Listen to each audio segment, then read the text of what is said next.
Miss হবে না আপনার পছন্দের টিভি শো। দেখুন জি5 অ্যাপে একদম ফ্রি। তুমি আর বাবা এরকম করলে কি করে হবে বলো তো? আমি নিজেকে কি করে ঠিক রাখবো? আমার বুঝে কষ্ট হচ্ছে না তোমাদের ছেড়ে যেতে?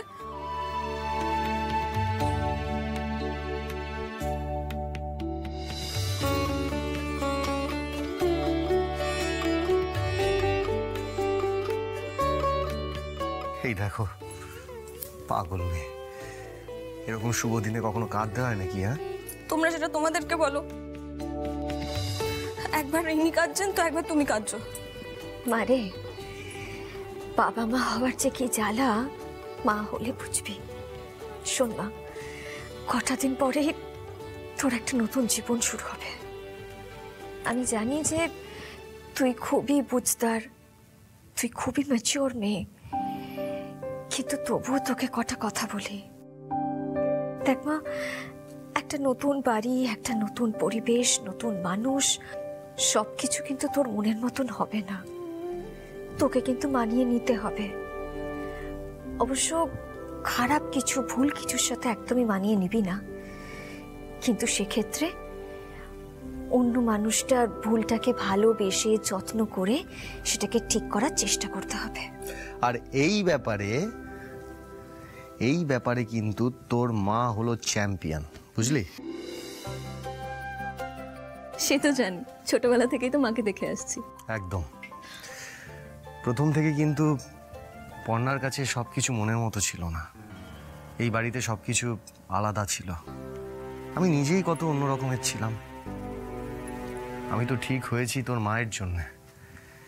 তারপরে ও এই বাড়ির মানুষগুলোকে ধীরে ধীরে বোঝার চেষ্টা করেছে, আর তার ফল দেখলি তো। আজ এত বছর পরে হলেও তোর ঠাম্মি কিন্তু স্বীকার করেছে, তোর ঠাম্মি স্বীকার করেছে যে পর্ণার মতো বৌমা হয় না। আর সত্যি বলতে কি, আমি তোর মায়ের থেকে ভালো বউ পেতাম না রে। আচ্ছা হয়েছে তো সৃজন, চুপ করো না, আর এত প্রশংসা করতে হবে না। না না, সিরিয়াসলি এ কোনো ফালতু প্রশংসা করছি না, এটা তুমি ডিজার্ভ করো। আমি তো কিপটেই রয়ে যেতাম যদি তুমি না থাকতে। তুমি না থাকলে আমি সেই একঘুঁয়ে অবুঝই রয়ে যেতাম। ভোরে ভোরে মেল ইগো থাকতো আমার। আজ তুমি ছিলে বলে আমি এই জীবনে উতরে গেলাম, বুঝলে? পুটি, জানিস আমি এই বাড়িতে বিয়ে করে আসার পর তোর বড় আম্মি আমাকে একটা কথা বলেছিল। কি বলেছিল গো? ঠাম্মি আমায় বলেছিল যে বিবাহিত জীবন আসলে নিম ফুলের মধুর মতন। মানে নিমের তেতুটুকু পার করতে পারলে তবে মিঠের হদিশ মেলে। বিয়ের পর সব মেয়েকে একটা বছর কঠিন পরীক্ষা দিতে হয়।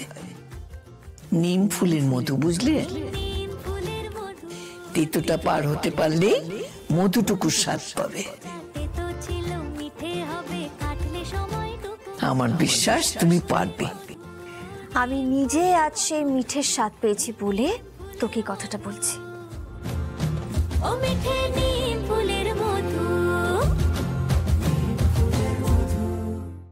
জি5 ডাউনলোড করুন আর সব এপিসোড দেখুন একদম ফ্রি।